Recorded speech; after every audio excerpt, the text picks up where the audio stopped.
First of all good evening all. Time ഒരുപാടായി എന്നറിയാം. എന്നാലും പെട്ടെന്ന് ഞാൻ എന്റെ എക്സ്പീരിയൻസ് ഒന്ന് ഷെയർ ചെയ്യാം നിങ്ങൾക്ക് വേണ്ടിയിട്ട്. ഞാന് ലേൺ ബേസിലേക്ക് വന്ന ഒരു സിറ്റുവേഷൻ എന്ന് പറയുന്നത് ഒരു 3 വർഷമായിട്ട് ഞാൻ എന്റെ ഹസ്ബൻഡിന്റെ കൂടെ ആയിരുന്നു മാലദ്വീപ്സില്. അവിടെ സംബന്ധിച്ച് മെയിൻ ആയിട്ട് മിനിസ്ട്രിയുടെ അണ്ടറിലുള്ള ജോബുകളാണ്. ഇപ്പൊ medical field, teaching field, common ആയിട്ട് അതാണ് ഉള്ളത്. അപ്പം ടീച്ചിങ് ഫീൽഡിലേക്കാണ് എനിക്കൊന്നും കൂടി ഇൻട്രസ്റ്റ്. മെഡിക്കൽ ഫീൽഡ് എന്തായാലും പറ്റില്ലല്ലോ. അപ്പം ഞാൻ ഡിഗ്രി കംപ്ലീറ്റ് ചെയ്തതിനു ശേഷമാണ് അങ്ങോട്ട് പോയത്. ദെൻ പിന്നെ വരുന്നത് ഇത് കഴിഞ്ഞതിന് ശേഷം പിന്നെ അവിടെ ജോബ് കിട്ടണമെങ്കിൽ ഒന്നുകിൽ ഡിഗ്രി കഴിഞ്ഞു കഴിഞ്ഞാല് ഒന്നുകിൽ ബി.എഡ് വേണം, അല്ലെങ്കിൽ പിന്നെ പി.ജി കംപ്ലീറ്റ് ആവണം. അപ്പം എന്തായാലും പി.ജി എന്നെ എടുക്കാന്നുള്ള ഒരു ഡിസിഷനിലേക്ക് എത്തുന്നത് അതുകൊണ്ടാണ്. പിന്നെ എല്ലാവരും ചെയ്യുന്ന പോലെ നമ്മളിങ്ങനെ സെർച്ച് ചെയ്ത് പോവുമല്ലോ, ഏറ്റവും ബെറ്റർ ആയിട്ടുള്ള ഒരു ഇതെന്താണെന്നുള്ളത്. പി.ജി ഇപ്പൊ ചെയ്യാന്നുണ്ടെങ്കിലും ഡിസ്റ്റൻസ് ആയിട്ട് ചെയ്യുമ്പോൾ നമുക്കൊരു സപ്പോർട്ട് ഇല്ലാതെ നമ്മൾ ചെയ്യുമ്പോൾ നമുക്ക് കുറച്ചുകൂടെ റിസ്ക് ആവും അത്. അപ്പം ഞാനിങ്ങനെ ഇൻസ്റ്റഗ്രാം വഴിയാണ് ഞാൻ ലേൺ ബേസിനെ കുറിച്ച് കണ്ടത്. അങ്ങനെ കോണ്ടാക്ട് ചെയ്തു. ഫസ്റ്റ് അവർ എനിക്ക് ആപ്പ് നമുക്ക് സാമ്പിൾ വീഡിയോസ് കണ്ടു. അപ്പോൾ ഇൻട്രസ്റ്റഡ് ആയി. അങ്ങനെ മെന്റർഷിപ്പ് ഉള്ള പാക്കേജ് തന്നെയാണ് ഞാൻ എടുത്തിട്ടുണ്ടായിരുന്നത്. അങ്ങനെ ഞാൻ അഡ്മിഷൻ എടുത്തതിന്റെ പിറ്റേ ദിവസം തന്നെ മെന്റർ കോണ്ടാക്ട് ചെയ്തു. അങ്ങനെ പരിചയപ്പെട്ടു.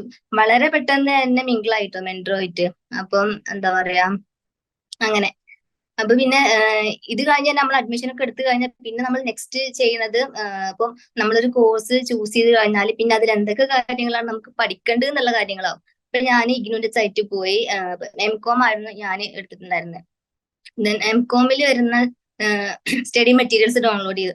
ഇത് കണ്ടപ്പോ തന്നെ എനിക്ക് എന്റെ ഫുൾ കോൺഫിഡൻസ് പോയി. ഇത്രയും വലിയൊരു സിലബസ് എങ്ങനെ കവർ ചെയ്യുന്ന ആലോചിച്ചിട്ടായിരുന്നു പിന്നെയുള്ള ടെൻഷന്. അപ്പം ആ ഒരു ടൈമിലാണ് എനിക്ക് പിന്നെ ലേൺ ബേസിന്റെ ഷെഡ്യൂള്. അപ്പൊ നമ്മൾ ഓരോ ദിവസം എന്തെല്ലാം പഠിക്കണം, അപ്പൊ വീഡിയോ എന്തൊക്കെ കാണണം, അങ്ങനെ ഒരു ഷെഡ്യൂൾ തന്നെ അവർ പ്രിപ്പയർ ചെയ്തിട്ട് നമുക്ക് അയച്ചു തരും. ഐ തിങ്ക് എനിക്ക് തോന്നുന്നു അഡ്മിഷൻ എടുത്തിട്ട് മെന്ററായിട്ട് കോൺടാക്ട് ചെയ്തിട്ടുള്ള ആളുകൾക്കൊക്കെ ആ ഒരു ഷെഡ്യൂൾ കിട്ടിയിട്ടുണ്ടാവും എന്നുള്ളത്. അപ്പം അത് കണ്ടപ്പോ തന്നെ ഒരു എന്താ പറയാ, കുറച്ച് സമാധാനമായി. കാരണം നമുക്ക് ഒരു മണിക്കൂർ, ഒരു ദിവസം ഒരു മണിക്കൂർ വെച്ച് കഴിഞ്ഞാൽ നമുക്ക് എക്സാമിന്റെ ടൈം ആകുമ്പോഴത്തേക്കും എല്ലാം അത് നമുക്ക് കവർ ചെയ്ത് പോകാൻ പറ്റും. അപ്പൊ അങ്ങനെ ഒരു ടൈപ്പ് ഓഫ് ഷെഡ്യൂൾ ആയിരുന്നു അത്. പിന്നെ വരുന്നത് വാല്യൂ ആഡഡ് നോട്ട്സ്. സത്യം പറയില്ല, ഞാൻ ആദ്യം വാല്യൂ ആഡഡ് നോട്ട്സ് നോക്കും, പിന്നെ അതിനുശേഷമാണ് വീഡിയോ കാണുക. അപ്പം ആദ്യം നോക്കുമ്പോൾ നമുക്ക് ഈ ഒരു വീഡിയോയില് എന്തൊക്കെയാണ് നമ്മൾ പഠിക്കാൻ പോകുന്നത് എന്നുള്ളത് മനസ്സിലാവും. പിന്നെ അത് കഴിഞ്ഞ് കഴിഞ്ഞാൽ പിന്നെ നമുക്ക് എന്താണ് അതിൽ വരുന്ന ടെസ്റ്റ് കാര്യങ്ങൾ. ഇപ്പം നമ്മൾ പഠിച്ചിട്ടുണ്ട് എന്ന് നമുക്ക് തന്നെ ഒരു ഉറപ്പ് വരുത്താൻ വേണ്ടിയിട്ട് ആ ടെസ്റ്റ് അറ്റൻഡ് ചെയ്യും. ടെസ്റ്റ് അറ്റൻഡ് ചെയ്യുമ്പോൾ നമ്മുടെ ബാച്ചിലുള്ള അതേ സ്റ്റുഡൻസ് ആ ടെസ്റ്റ് അറ്റൻഡ് ചെയ്തിട്ടുണ്ടാകുമ്പോൾ അവരുടെ സ്കോറും നമ്മുടെ സ്കോറും അതിൽ നമുക്ക് കാണാൻ പറ്റും. അപ്പൊ അവിടെ ഒരു കോമ്പറ്റീഷൻ ആവും. അപ്പൊ നമുക്ക് സ്കോർ കുറവാണെന്നുണ്ടെങ്കിൽ എന്താ പറയാ, നെക്സ്റ്റ് യൂണിറ്റിൽ നമ്മൾ എന്ത് ചെയ്യും, അതിനേക്കാളും കൂടുതൽ സ്കോർ മേടിക്കും. അങ്ങനെ ആ ഒരു കോമ്പറ്റീഷൻ അവിടെ വരും. അപ്പൊ നമ്മൾ ഒന്നുകൂടെ പഠിക്കും. പിന്നെ അതുമല്ല എന്താ പറയാ, ഞാനിപ്പോ നെറ്റിനും കൂടെ പ്രിപ്പയർ ചെയ്യുന്നുണ്ട്. അപ്പം എന്താ ഒന്നും കൂടെ ഹെൽപ്ഫുൾ ആണ് ഈ ടെസ്റ്റ് കാര്യങ്ങൾ. ഈ മോക്ക് ടെസ്റ്റ് പോലെയുള്ളതാണ്. ഇപ്പം ഒരു യൂണിറ്റിന് തന്നെ 10-15 ക്വസ്റ്റ്യൻസ് ഉണ്ടായിരിക്കും, ഓപ്ഷൻസും ഉണ്ടായിരിക്കും. അപ്പൊ നമ്മൾ കറക്റ്റ് ചൂസ് ചെയ്യാം. അങ്ങനെ ടൈപ്പ് ഓഫ് ക്വസ്റ്റ്യൻസ് ഉണ്ട്. പിന്നെ ആ ഒരു ആപ്പിൽ പറയാന്നുണ്ടെങ്കിൽ നമ്മള് ഇപ്പം ഓരോ ബ്ലോക്ക് കഴിഞ്ഞാലും നമുക്ക് ഒരു ലൈവ് റിവിഷൻ ഉണ്ടായിരിക്കും.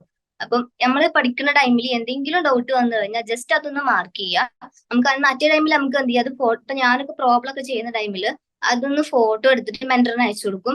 മെന്റർ എന്ത് ചെയ്യും, അത് സോൾവ് ചെയ്തിട്ട് എനിക്ക് അയച്ചു തരും. അല്ലെങ്കിൽ നമ്മൾ റിവിഷൻ ടൈമിൽ നമുക്ക് എന്ത് ചെയ്യാം, ഡയറക്റ്റ് ആയിട്ട് ചോദിച്ചിട്ട് നമുക്ക് അവര് ആൻസർ പറഞ്ഞു തരും അതിന്റെയൊക്കെ. ഇനിയിപ്പോ നമുക്ക് ആ ഒരു ലൈവ് റിവിഷൻ നമുക്ക് അറ്റൻഡ് ചെയ്യാൻ പറ്റിയിട്ടില്ല എന്നുണ്ടെങ്കിൽ നമുക്ക് എന്ത് ചെയ്യും, അതിന്റെ റെക്കോർഡ് അവർ ആപ്പിൽ അപ്ലോഡ് ചെയ്യും. അപ്പം നമ്മളെ ഫ്രീ ടൈമിൽ നമുക്ക് അത് കാണാൻ പറ്റും. അപ്പൊ അങ്ങനെയൊക്കെയുള്ള ഒരുപാട് കാര്യങ്ങൾ എനിക്ക് ലേൺ വൈസിൽ കിട്ടിയിട്ടുണ്ട്.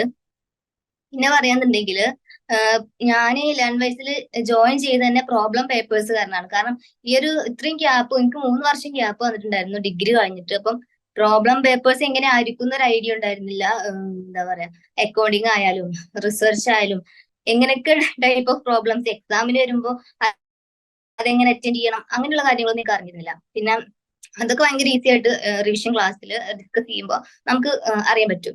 പിന്നെ വരുന്നത് എന്താ പറയാ വെച്ചാല്, ഇപ്പൊ ഞാനിപ്പം എന്താ പറയാ, ഫസ്റ്റ് ഇയർ കഴിഞ്ഞു, തേർഡ് സെം കഴിഞ്ഞിട്ട് ഇപ്പം റിസൾട്ടിന് വെയിറ്റ് ചെയ്തുകൊണ്ടിരിക്കുകയാണ്. അപ്പം ഡിഗ്രിയുള്ള മാർക്കും ഇതും കമ്പയർ ചെയ്യുമ്പോൾ എനിക്ക് ശരിക്കും പറഞ്ഞാല് റെഗുലർ ആയിട്ട് പഠിച്ചതിനേക്കാട്ടിലും കൂടുതൽ ഇപ്പൊ എനിക്ക് പി.ജി റിസൾട്ട് വന്നപ്പോൾ അതിലാണ് ഒന്നും കൂടെ ഗ്രേഡ് കൂടുതൽ. അതിന് ലേൺ ബേസിനോട് ഒരു ബിഗ് താങ്ക്സ് ഉണ്ട്. പിന്നെ പറയാന്നുണ്ടെങ്കിൽ എന്താ പറയാ, എനിക്ക് ഓൾമോസ്റ്റ് 70 അബോവ് മാർക്ക് ഉണ്ട് എന്താ പറയാ ഇപ്പൊ ഫസ്റ്റ് ഇയറിൽ കഴിഞ്ഞതിൽ 1-2 സബ്ജക്റ്റിൽ മാത്രമാണ് 60 സംതിങ് വന്നിട്ടുള്ളത്. ബാക്കിയൊക്കെ 70 അബോ കിട്ടിയിട്ടുണ്ട്.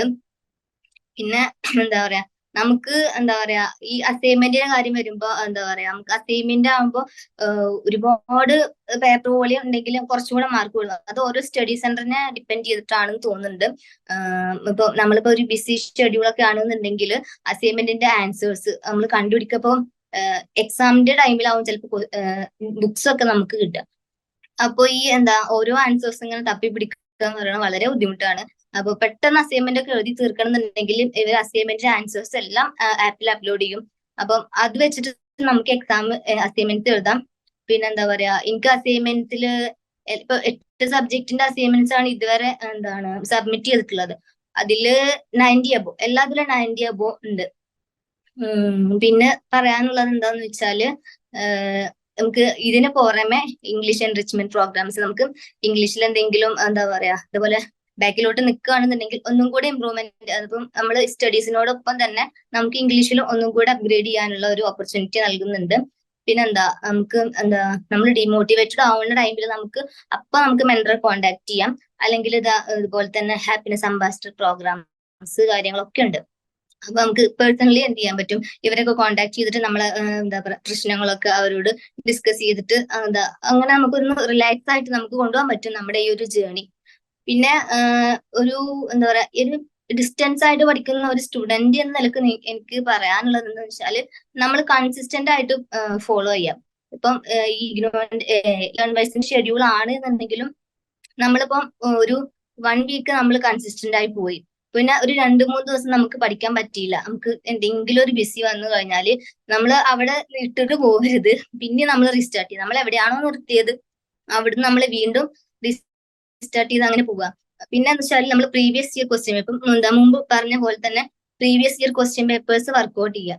എന്താണ് ലാസ്റ്റ് 5 ഇയേഴ്സിലെ ക്വസ്റ്റ്യൻ പേപ്പർ, അതായത് 10 ക്വസ്റ്റ്യൻ പേപ്പർ നമുക്ക് കിട്ടും. അത് റിപ്പീറ്റഡ് ആയിട്ടുള്ള തന്നെയാവും പിന്നെയും ചോദിക്കുക. അത് ഇഗ്നോന്റെ ഒരു പാറ്റേൺ ആണ് സംഭവം. അപ്പം നമ്മൾ അത് ഒന്ന് വർക്ക്ഔട്ട് ചെയ്ത് കഴിഞ്ഞു കഴിഞ്ഞാല് നമുക്ക് മാക്സിമം പാസ് ആവാനുള്ള മാർക്ക് നമുക്ക് അതിന് ഉണ്ടാക്കാം. പിന്നെ വരുന്നത് നമ്മൾ സ്ട്രെസ് ഫ്രീ ആയിരിക്കും. അപ്പം എക്സാം ആണ് വരുന്നത്, ഒന്നും പഠിച്ചിട്ടില്ല എന്ന് വിചാരിച്ചിട്ട് സ്ട്രെസ് ആവേണ്ട ആവശ്യമൊന്നുമില്ല. ജസ്റ്റ് ഇപ്പൊ ഒന്നും നമ്മൾ പഠിച്ചിട്ടില്ലെങ്കിലും റിവിഷൻ എന്താണ് റെക്കോർഡഡ് റിവിഷൻസ് ഉണ്ടായിരിക്കും. അത് ജസ്റ്റ് ഒന്ന് ഇരുന്ന് കേട്ടിട്ട് നമ്മൾ നോട്ട് എഴുതിയിട്ട് അതൊന്ന് ഫോക്കസ് ചെയ്ത് പഠിച്ചാലും മതി.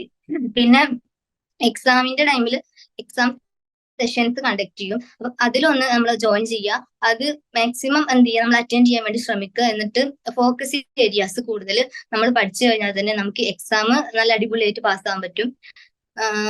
പിന്നെ എന്താ പറയാ ലേൺവൈസിനെ സംബന്ധിച്ച് പറയുകയാണെന്നുണ്ടെങ്കിൽ നമ്മുടെ മെന്റേഴ്സിനെ സംബന്ധിച്ച് പറയുകയാണെന്നുണ്ടെങ്കിൽ മെന്റേഴ്സ് എന്ന ടീച്ചേഴ്സ് പോലെയല്ല, നമ്മുടെ അടുത്തുള്ള നമ്മളെ ക്ലോസിൽ നമുക്ക് എന്ത് വേണമെങ്കിലും അവരോട് സംസാരിക്കാം. ഏത് ടൈമിലും നമുക്ക് അവരെ എന്താ പറയാ കോണ്ടാക്ട് ചെയ്യാൻ പറ്റും.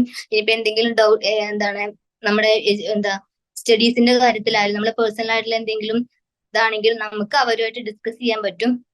എന്റെ മാം എന്ന് പറയുന്നത് ഐശ്വര്യ മാം ആയിരുന്നു ഫസ്റ്റ് ഇയറിൽ ഉണ്ടായിരുന്നെ. ഇപ്പോ സ്നേഹ മാമാണ്. രണ്ടുപേരും നന്നായിട്ട് എനിക്ക് ഹെൽപ്ഫുൾ ആയിട്ട് എന്നെ എല്ലാ സപ്പോർട്ടും ചെയ്തിട്ടുണ്ടായിരുന്നു.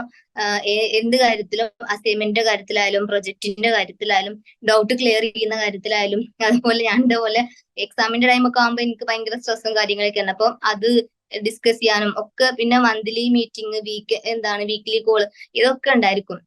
അപ്പൊ അവർ ഡെയിലി നമ്മളെ അന്വേഷിക്കും. വീക്ക്ലി കോൾ ചെയ്തിട്ട് എത്ര സംഭവങ്ങൾ, എത്ര ടോപ്പിക്സ് കവർ ചെയ്തു, നമ്മുടെ ഇതുവരെ എത്തി പഠിച്ചിട്ട് എല്ലാ കാര്യങ്ങളും അവർ അന്വേഷിക്കും. അപ്പൊ നമ്മൾ അവരെ വിളിക്കുമല്ലോ. ഇപ്പം എന്റെ വീക്ക്ലി കോള് സൺഡേ ആണെന്നുണ്ടെങ്കിലും ഞാൻ അതിന്റെ മുമ്പേ തന്നെ പോർഷൻസ് കവർ ചെയ്യാൻ നോക്കും. കാരണം മാം ചോദിക്കുമല്ലോ. അപ്പൊ അത് വിചാരിച്ചിട്ടെങ്കിൽ ഞാൻ അത്രയും ടോപ്പിക്സ് കവർ ചെയ്യാൻ വേണ്ടിയിട്ട് ശ്രമിക്കാറുണ്ട്. പിന്നെ മന്ത്ലി മീറ്റിംഗ് ആകുമ്പോൾ നമുക്ക് നമ്മുടെ ബാച്ചിലുള്ള എല്ലാവരുമായിട്ട് എന്ത് ചെയ്യാം, ഒരു കോണ്ടാക്ട് ചെയ്തിട്ട് നമുക്ക് എല്ലാവരും ആയിട്ട് ഒന്ന് കമ്മ്യൂണിക്കേറ്റ് ചെയ്യാനുള്ള ഒരു ഓപ്പർച്യൂണിറ്റി ഉണ്ട്. അങ്ങനെ ഒരുപാട് ഹെൽപ്ഫുൾ ആണ് ലേൺവൈസ് എന്ന് പറയുന്നത്. പിന്നെ എനിക്ക് എന്റെ ഡിഗ്രീനെക്കാട്ടിലും കൂടുതൽ റിസൾട്ട് ഉണ്ടാക്കി തന്നതിന് എന്താ പറയാ വീണ്ടും ഞാൻ ലേൺവൈസിനോട് താങ്ക്സ് പറയാണ്. ഓക്കെ, ഇത്രയും കാര്യങ്ങളാണ് എനിക്ക് ഇവിടെ ഷെയർ ചെയ്യാനുള്ളത്. So thank you.